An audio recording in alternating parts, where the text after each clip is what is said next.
everyone, and welcome to this presentation as part of Deschutes Public Library's virtual programming. My name is Paige, and I am joined today by Ash Knotts to talk to us about some ghost towns of Oregon. Ash Knotts started her career in B&E, breaking and entering, at the tender age of 16, and her dad helped her break into a cemetery at midnight in the pursuit of a local secret society. From there, she pursued abandoned farmsteads in her native Ohio and eventually entire ghost towns when she relocated to Oregon. Ash was asked by Font Hill Media to write a novella/photography book about her experiences exploring ghost towns in 2019. With an excuse to travel and a lot of creative license, she penned Abandoned Oregon, Ghost Towns of the Painted Hills and Beyond. She currently lives in Portland, Oregon, where she divides her time between restoring vintage furniture and clothes, building terrariums, writing scripts for horror movies with friends, and, of course, exploring the Wild West with her elderly dog, Suki. Ash, thank you for being here today. Why don't you go ahead and take it away? Okay. Yeah, I'm Ash and I'm an urban explorer. Basically, if you're not familiar with that term, it just means exploring abandoned structures. So I'm going to go ahead and share my little slideshow here. So for some urban explorers, that just means like exploring sewer drains and like catacombs, that kind of thing. Some people have really good connections and get to go exploring like abandoned power plants, amusement parks, asylums. I just do ghost towns and farmhouses around Oregon because that's what I have access to, and that's kind of what I like to do anyway. So urban exploring is kind of gatekeeping by design. Like we try to keep it a pretty small community, which in the last 20 years hasn't really worked out so well because there's been shows on like the Discovery Channel and the History Channel.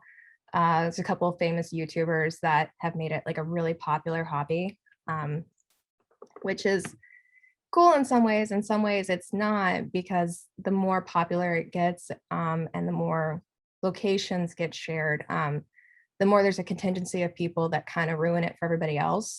The first rule of urban exploring is don't share locations.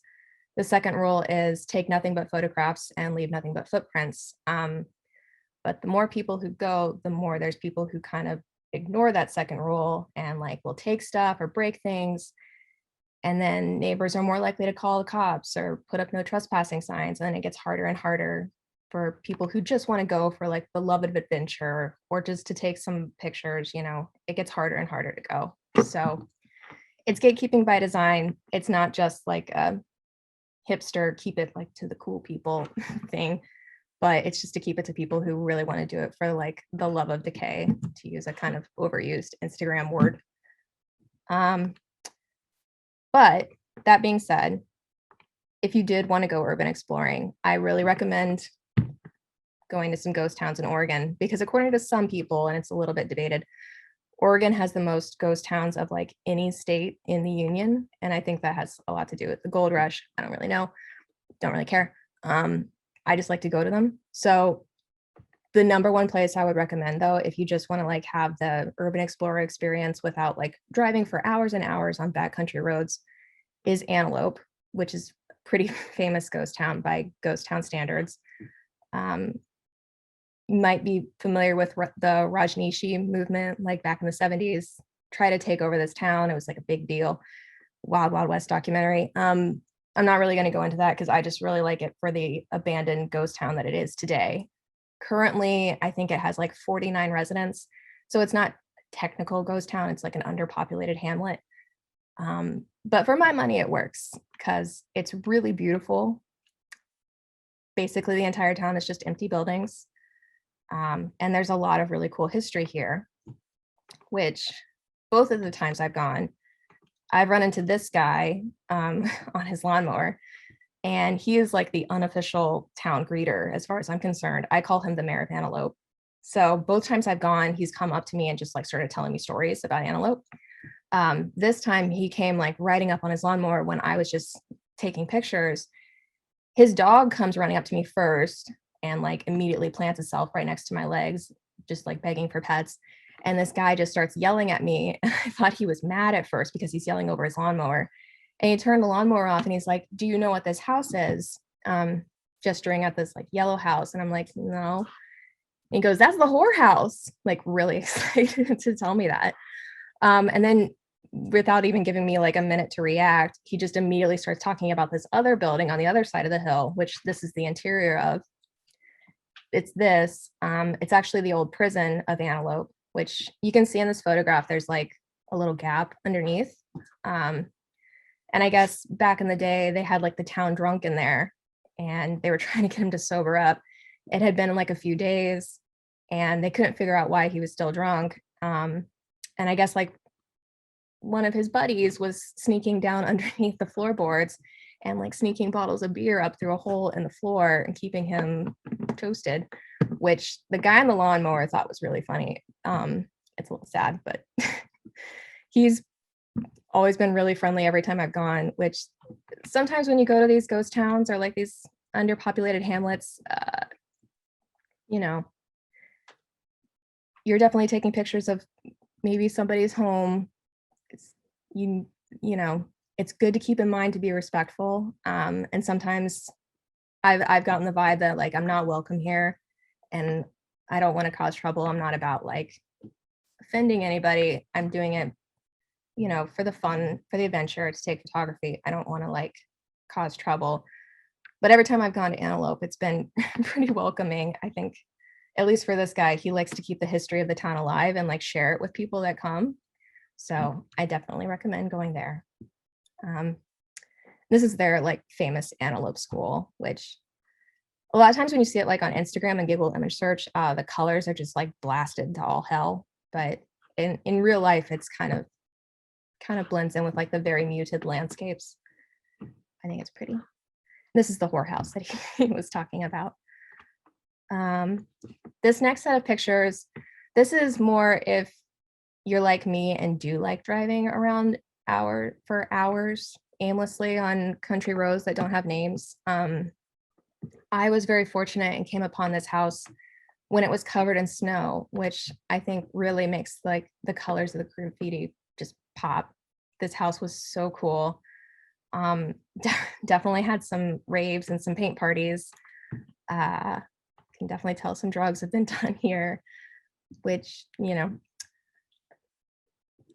there's definitely a lot of interesting graffiti. Like I don't know what this house originally was. I assume like maybe a vacation home, but now there's like people write entire letters to other people that I assume are like travelers. Like you can see in this photograph where it says like railroadant, like people writing the rails.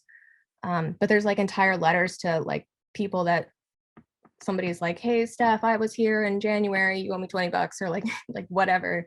They're like keeping touch with their friends on the walls. It's really cool. There's also just like kind of beautiful stuff. Like somebody wrote in one place, like, "I wanted to write poetry here, but I was too cold." And I thought that was kind of a cool, like tiny poem. I personally wouldn't want to party here though. It's pretty creepy. So one of the best and also dumbest things that's like ever happened to me is I got hired to work for the census as an enumerator.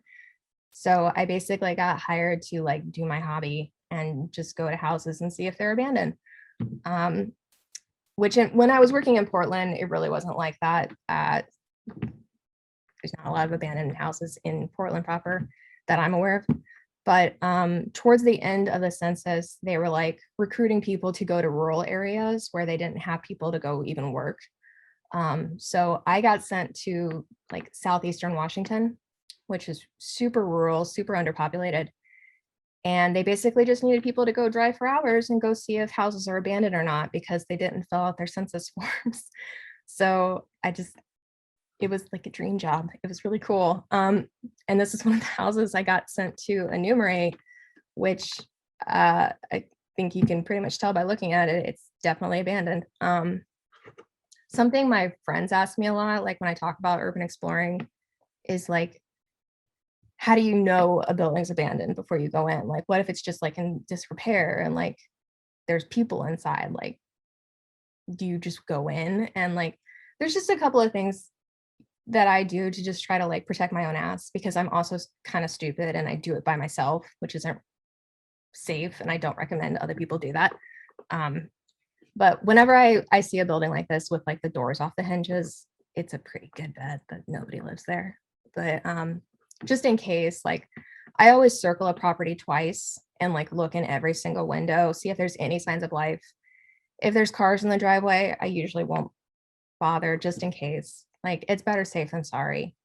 Um, but you can kind of tell usually if a house is abandoned. I also never go in a property, like go in the residence without like saying hi or like hello or something like that.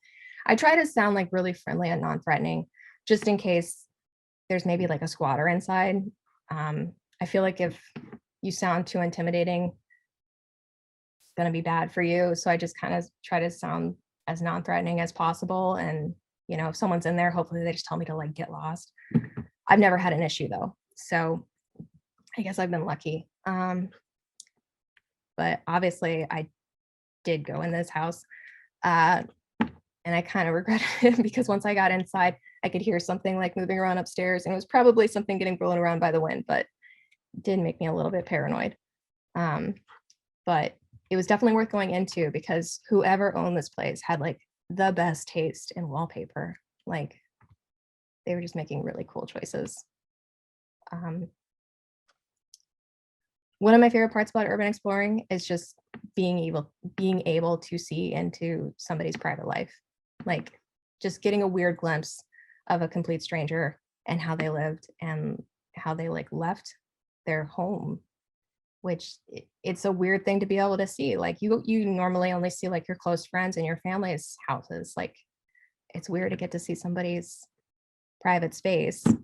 It's probably not exactly the way they left it, but like this photo in particular, I just kind of was like, why is there a gas container in the house? Did they almost burn it down? Like what happened? In this photo, you can see like the shed in the background, which I don't know if it's just my macabre imagination running away with me, but from the interior, I kind of thought it looked like a little like a disappointment room, like it looks like a child's room. There's like the stuffed dog and the mattress and everything. And the way it's painted, like I didn't manipulate the colors. That's how they painted it. So it kind of looked like a child's room. Anyway, here's some more buildings that I was sent to enumerate that were all abandoned. This is a house that I did not go into. Even though I wrote in my like biography thing that I do B&E, it's a joke. I would never actually like break into a building. I didn't go into this one because both of the doors were locked, and I'm not looking to get a record. Like just not. I'm doing it for fun. So, and also I figure like someone locked the doors, they definitely don't want you inside, and maybe they have good reason. Maybe they know the floorboards are going to go or the roof's going to go. So, I mean, I could have gotten into that window probably, but is it worth it? Probably not.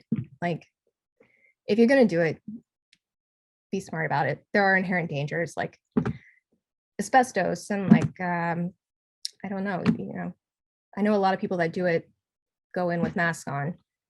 Probably a good call, to be quite honest. Here's another building where I maybe ignored that no trespassing sign because that's the interior. But yeah, working for the census was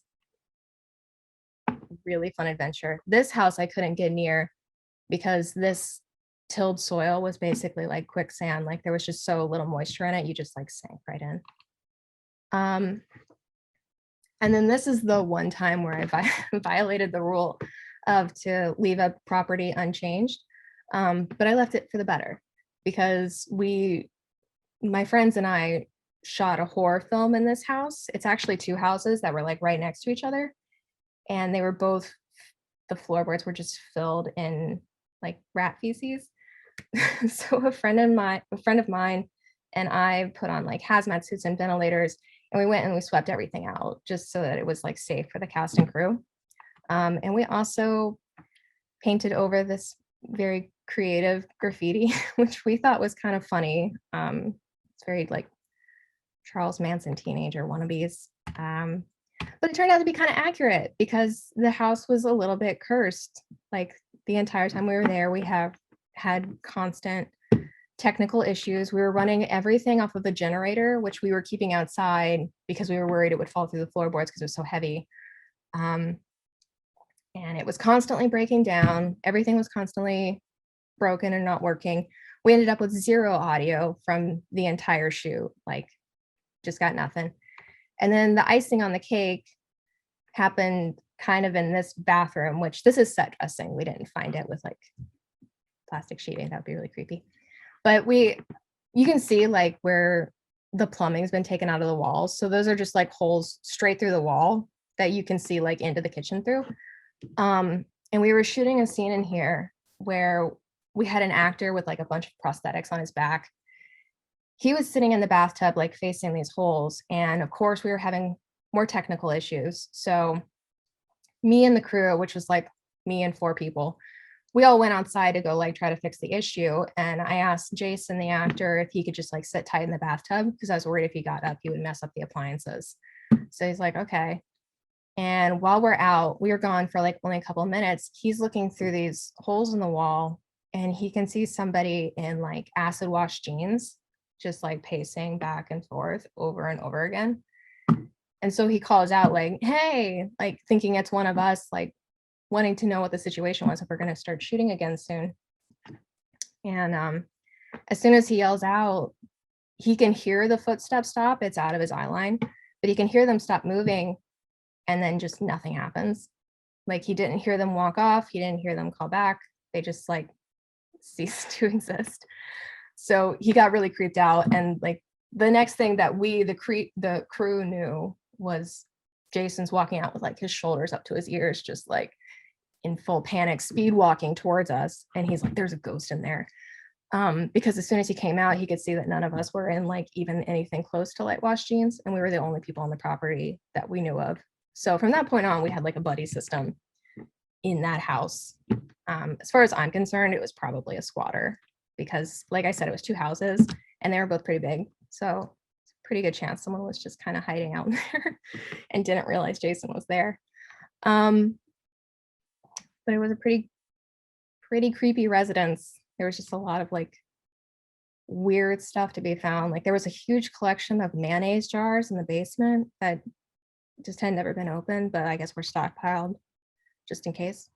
And then this is like more set dressing that we did, putting the plastic over the windows, which I think added to the creepiness of the whole place. This is what I've referred to as the highly haunted ranch in my book, because it's just very, very eerie here. It's an entire homestead. There's like multiple barns and sheds. There's also the ruins of a structure like in the very back of the property. It's just an interesting place because it's you're literally walking into like a museum. And there's just such interesting textures. Like there's somebody's shoes, the coolest flooring, and there's bullet holes in that stove. Hang on. I wanted to share a video. This is just a short little video from this place.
So I think this is the last like set photo series.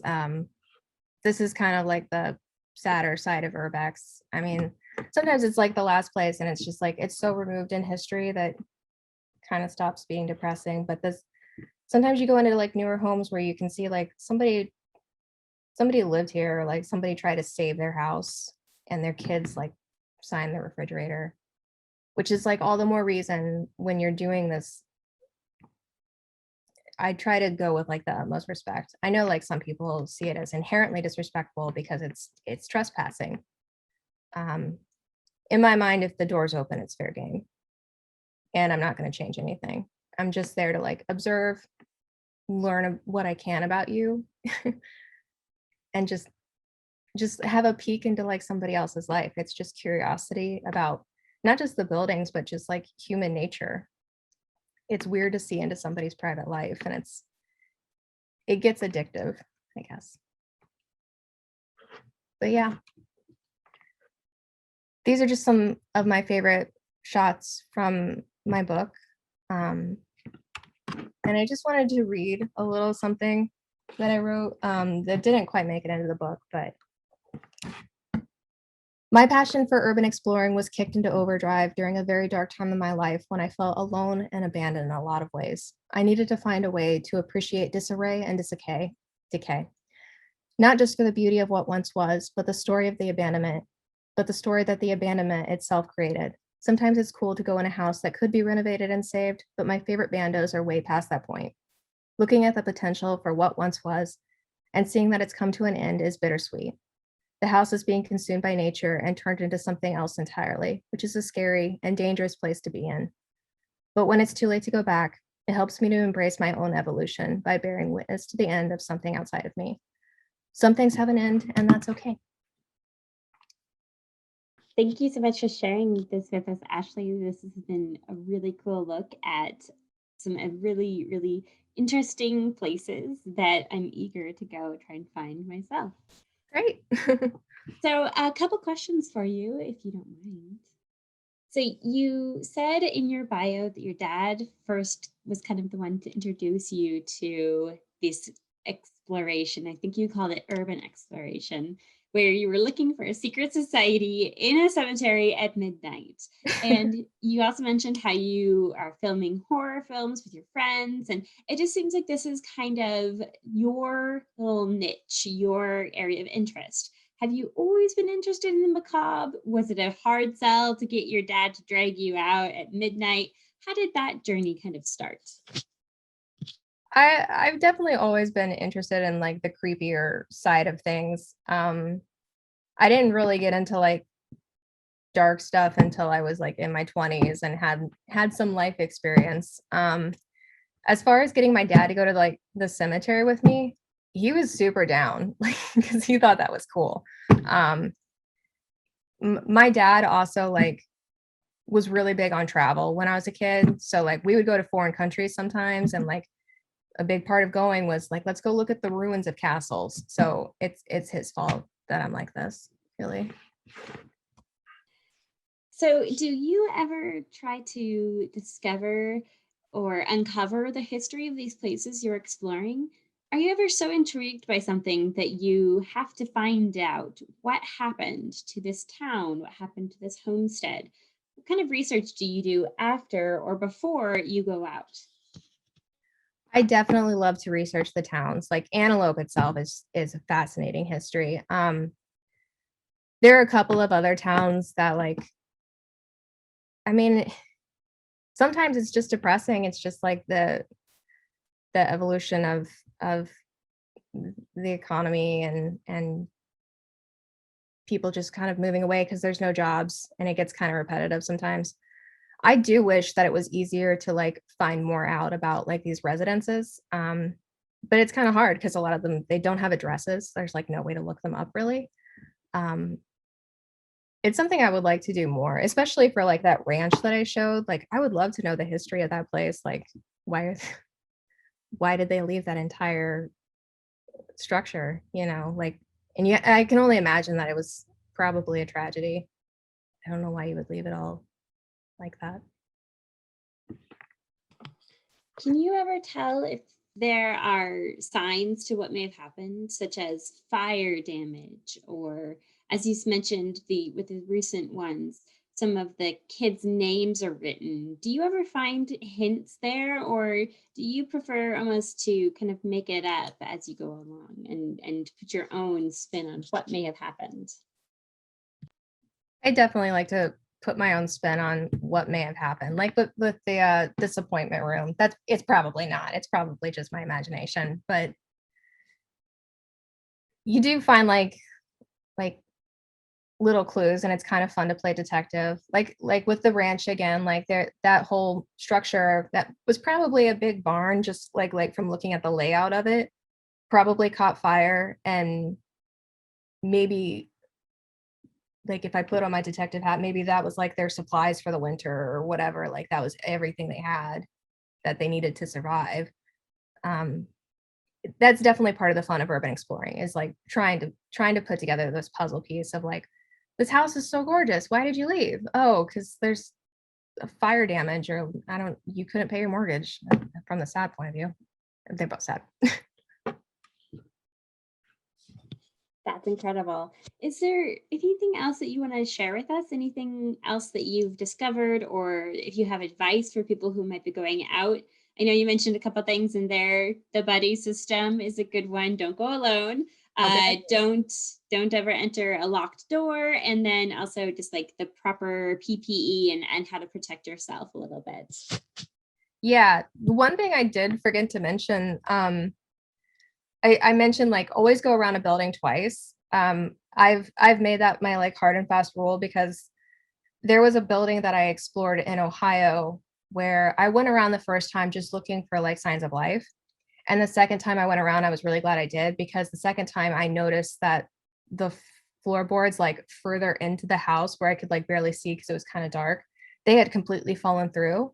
And if I had gone through the front door through the kitchen, I might have fallen through because they were rotting, and they had a full cellar underneath the house. And that's like a really stupid way to die.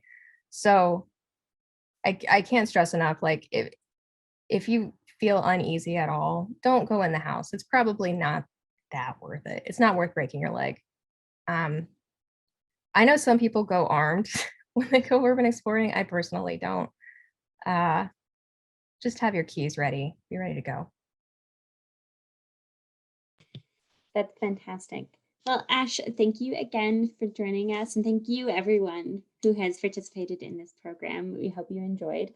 We are always looking for more ideas about what to bring to you at your public library. So if you enjoyed this program, check out all of our wonderful mystery programs and everything else available at DeschutesLibrary.org. Ash, I hope you have a great day. Thank you so much for taking your time today, and we hope to see you again very soon. Thanks for having me. Thanks.